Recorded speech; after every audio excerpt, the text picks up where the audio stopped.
Ford's announced that they're done with making any sedans. Is that really the case? Plus, we talk about the Mazda6 that we just added to our fleet, and what vehicle will be the spiritual successor to the Mazda5. That and other viewer questions next on Talking Cars.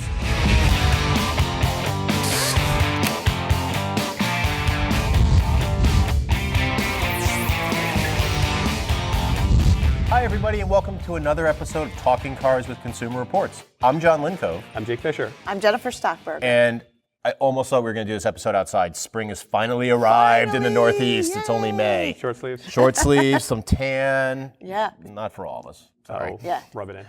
But we're going to jump into some news because Ford made a big announcement. They're getting rid of all their sedans. Well, not exactly, but they did say that they're going to be phasing out a number of their cars. Jake, am I not going to be able to get a Mustang to drive around in the nice weather, or like a Focus ST in the future, or like this year? Well, the Mustang is not a sedan, so you will be able to get a Mustang, and that's not going away, which is good, because they're always threatening about that. Yeah. But in terms of the sedans, yeah, we're going to see them phased out, a lot of the sedans, and that, to be honest with you, it's a little bit inevitable. I mean, you look at Ford and, you look at Chrysler. I mean, they've kind of phased out small and mid-sized cars a little while ago. Yeah. They can't figure out how to make a profit out of them. They also can't really figure out how to make vehicles that are truly, truly competitive. I mean, you look at Ford, you look at compact cars, you look at mid-sized cars. These are really, really competitive markets with a lot of really good entries. And you got, all the work that they've done with the Ford Focus and the Ford Fusion in terms of, the EcoBoost engine and the power shift transmissions. They aren't able to get the fuel economy. They aren't able to get the reliability. Right. There's no eco and there's just kind of boost, right? Right, and actually if you look at it, you look at the market in terms of, family cars and the most popular cars in the market, it is so quickly going from, mid-size sedans to small SUVs. Yeah. And actually the best small SUVs in the market are getting better fuel economy than Ford's getting with their mid-size sedans. Well, right, and I know Jen brought our ratings here, and the Fusion's a good vehicle, but it just doesn't hit the top, right? And I think that's important to tell, certainly the viewers. It is a vehicle we recommend. We like how it drives very much. But when you look at things like the Accords and the Camrys and that category where so many models are recommended, it's hard to keep up. And I was thinking about it. This car's all tooled up. If they can't make a profit now, it hasn't changed, then it's just going to keep languishing. Even if they hang on to it, it's going to get more and more disparate with the best. Yep. Weren't you guys talking to even the Camry, which is, the top of the heap, isn't the RAV4 even outselling the Camry? Yep, I think we talked about that So at it just the auto speaks show. to the market, yeah. So. Yeah, it's where the market's going. Look, sedans aren't going away. Don't worry. There's going to be plenty of those vehicles out there. Well, one of the discussion points we had was that the Fusion used to be a partnership. So in my opinion, I would say one of the kind of unfortunate decisions that Ford did was kind of the divorce from Mazda. Mm-hmm. So you go back 10 years, a lot of the development was tied in with Mazda. In fact, the previous generation of the Ford Fusion was really based on a Mazda6. Yep. And guess what? It was actually pretty reliable. So you look at fun to drive. And fun to drive and all these roomy. things. Yep. Not to say the new Fusion isn't all fun to drive and whatnot. But the issue is that you look at Mazda, and while they don't have high volumes of vehicles, wow, they have some efficient powertrains that are smooth, and they got great chassis that are dynamic and fun to drive. And in another world, if they didn't have that divorce from Ford and Mazda, the new Focus and the Fusion, they could have been Mazda 3, Mazda 6 based. Well, as an example of that, we actually have both a borrowed Mazda 6 Turbo, and I think right as we speak, literally, I think they're picking it up. Steve Ellick is out getting a Mazda 6 base version, which is the normally aspirated 4-cylinder. Yeah. And Jen, this is a car that has lived on, if you will, our teen driver list for a while. Right. I go back. I had a Mazda 626 in college, and it's always been to Mazda a little bit cooler. Or at least we thought it was a little bit cooler when we were driving it in college. Yeah, so are we going different? Are we doing Mazda history? Because I got to get on this. Yeah. So in high school, the car that I was driving was my parents' Mazda 323. There you go. Station wagon with a stick shift. And I looked at and it was fun to drive. with my ex-wife, considered a protege. Yes. So the sporty one, but Mazda wanted too much money for that, so we ended up leasing it Corolla. So we digress, but to answer your question, yes. Back on target. Yes, it is on our teen driver list. We were really happy to see that there is standard AEB. The AEB transitions as you go up in trim. It does get better, but there at least is some level of AEB even on the base trim. It's the low speed, so it's a city like 6, I think it's 2 to 18, 19 miles on that sport, the lowest exactly, trim. Exactly. To your desires for your teen drivers, still can get a manual. I think this turbocharged one we have, it would be too fast for our teen driver list, but probably the base 4 And we've historically not put those high performance versions on there. It's a little slower is a little better. Right. Yeah. And I would say with a new driver, I mean, I think learning how to drive stick's important. And then of course, when you deal with distraction, once you're driving a stick shift, you're engaged in the driving experience, and it's harder to pick up the phone and text and all those things. But on the other side of it, we're talking about the base one. I mean, this one that we borrowed is kind of like very nice. The high end. This is like a $36,000 Mazda 6. It's high I mean, zoom. It's kind of the auto journalist will loan this car out, check out our car. That said, the thing is amazing. I mean, I really enjoy driving this thing. I mean, it's like feels like a sports car. It sounds like a sports car. No car should ride this well with 19-inch low-profile wheels. Right. And the sound, oh my God. I mean, this is a turbo 4, but it sounds great. I mean, it just really... There's no raspiness, there's none of that. No, we hear that with these turbo 4s, but it sounds like, sounds great. And it has a good sound, but a number of the changes they made were to address some things that we found with the last one, particularly the noise and the ride quality.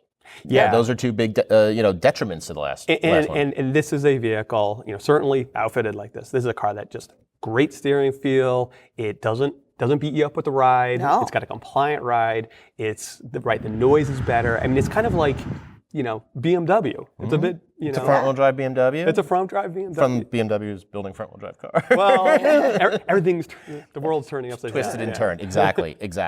Like Jen was saying, AEB, automatic emergency braking, the low speed is standard. You have to move up from the sport to get the standard high speed, but on the sport you can option it in.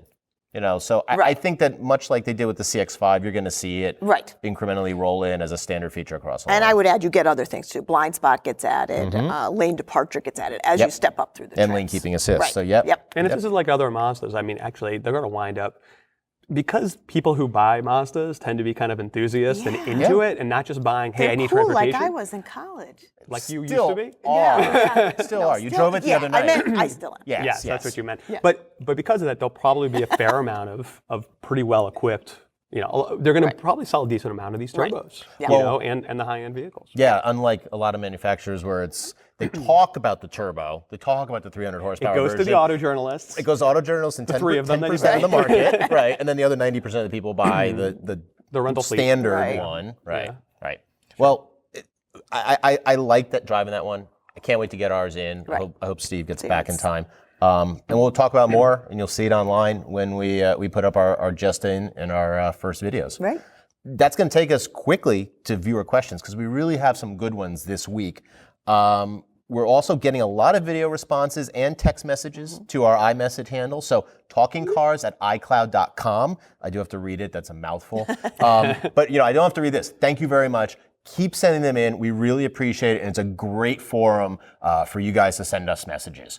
The first one, we have a video question about swapping tires. So let's go to the videotape. Hello, Consumer Reports. My question is about balancing of wheels and tires. I have 2 sets of seasonal tires, each with their own sets of rims. Each time I change from season to season, do they need to be rebalanced? So, Jen, I think in a previous life you were a tire engineer, right? I still kind of am, deep down. Well, yeah, I know. When Gene's not here, he's off on a walk, you can fill in. Right.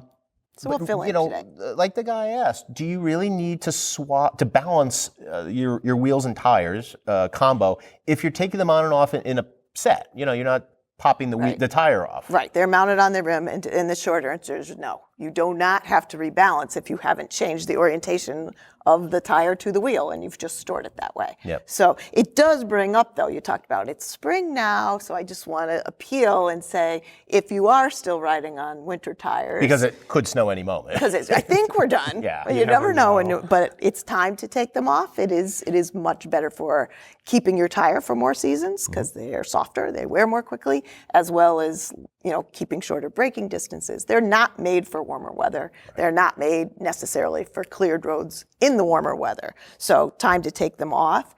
The other thing I wanted to point out is that he does have his tires mounted on wheels, and it's an expense. But if you can afford it, that's really the best implementation of how to swap out your winter tires.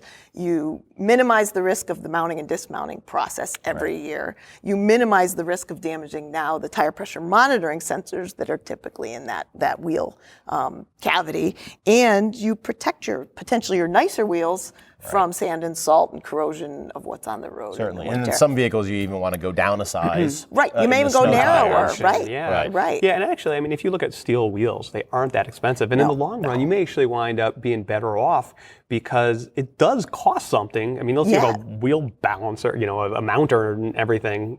You're saving the money because you don't have to get them balanced. You don't have to get them mounted all the time. I mean, if you have a good lug wrench and a torque wrench, you can do them in your own driveway if they're mounted. Yeah, a jack, wood block behind it so it doesn't roll. I think we've got some footage, that shows the process because we do it. We sometimes we do it on our own cars, but we do a lot of mounting and balancing. And one of the interesting things is, like you were talking about, the damage potential to the tire pressure monitoring systems happens. You get this.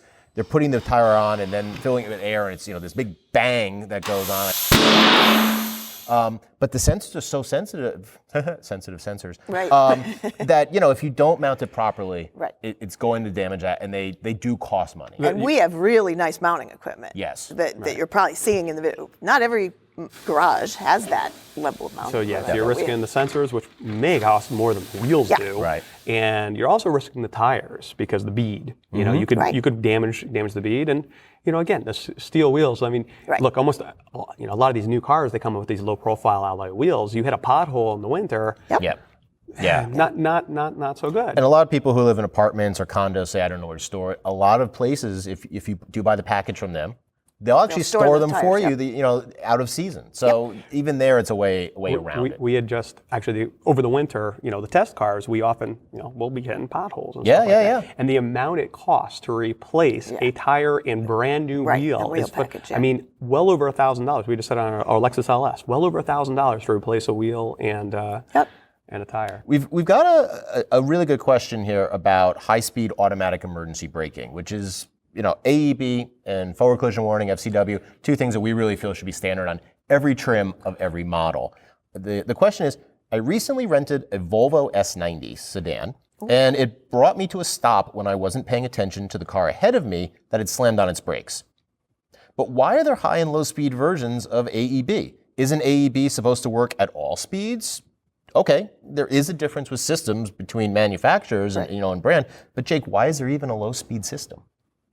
Yeah, good question. Okay. I mean, the thing is that we believe it should, if you have a system that operates at, 50 miles per hour and will slam on the brakes and help you, and, if you're going 51 to not do anything, it seems crazy. Well, like Mazda has, 2 to 17, and then you have to get another version and unfortunately, you have automakers that are, they're charging you more for these extra added safety. Now it's conceivable that some of them, you need additional sensors. You need additional, maybe you could do one with radar, and you need a camera and radar to do other things. So, I mean, if you're going to be hitting the brakes at a higher speed, you really want to be sure that you're doing it and not having a false positive, a false situation. Right. So there's reasons for it from the engineering standpoint, but to the point is if they've developed the system, they know how to do it, and it does prevent crashes and save lives. Yeah, just come on. Well, and Jen, one of the things, particularly through your side of your workload,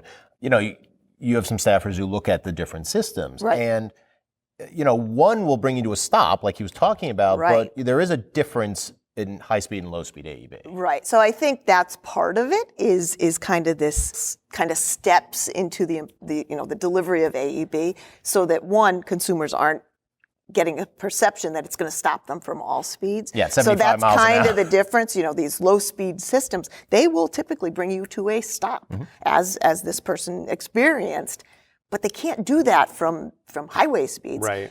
They are going to brake. They're going to help reduce the energy of the impact, but they're not necessarily going to stop. So they want to make it clear to consumers, as we've been talking about, what they're getting. And, some of the rating, third parties, the IHS very clearly says it's superior at 25 miles per hour. Right. So there's a little bit, perhaps, of implementing to the tests that are current at this time. And we're encouraging manufacturers by making it part of our rating score. Right. Manufacturers get a certain number of points. We won't give that out, but right. And we're distinguishing the ones that operate at highway speeds from the ones that maybe will operate at 25. Right. And I think you'll see more and more. Again, the next step is to go to the higher speeds. Yeah, and these are features that people are asking for. Yep. So safety is important to consumer reports, but customers are going to the dealers asking for it. Yep. Finally, we've got a question about an older vehicle that honestly we liked here when we owned it and put it through testing, but a lot of Consumer Reports employees actually went out and bought with their own money and kept it for a long time. I love my Mazda 5, but it's no longer available in the United States. Its boxy nature made it versatile for hauling stuff, and I average about 25 miles per gallon in my 2012 model. It's fun to drive since it's a Mazda. Yeah, to our point. Yeah. What do I replace it with that is also versatile and fun to drive, but has modern safety features and improved fuel economy? Is there a spiritual successor to the Mazda 5? So, Jake, Jen, Toyota RAV4, First CRV? of all, I don't think so. And I look at the words we use, tremendously practical and underappreciated gem. These are the words we wrote. But things like that, Mazda 5, the Kia Rondo. Do you remember the Rondo? Help me, Rondo. Your parents bought it? have oh a Kia Rondo. Yeah, the They're Honda only ones. Element. Yeah, things it was like a two-year that model. that were remarkably practical, and they just Ford didn't Flex, sell which enough. you- Ford Flex. Ooh. I go back to my Ford Flex that I loved. Yep. Yeah, and they're just not big enough volume to not support here, them. which is Right, crazy, right. because if you go overseas, you go to Japan or you go to Europe, Right, and it's and like it's the Mazda everyone's 5. driving one of these things. Right, Yeah. little microvans. And that's Right. what we called it. It's a microvan, and it was great. Sliding doors on the side, like you Right. talked about. Yeah. 3 rows of 2 seats, which was novel. So, it's really kind of a 4-seater with 2 Without jump seats. Two jump making it an seats. SUV. But Right, the but you don't have to get sportier a- driving. Right, and It you don't have to even get a looks kind Toyota of Sienna. Cool. Our lead mechanic had one for his family, and they put like a rear spoiler on. It looked cool. I think one of our communications cool guys as a Mazda 5 can look. still has his Mazda 5. Right. Yeah.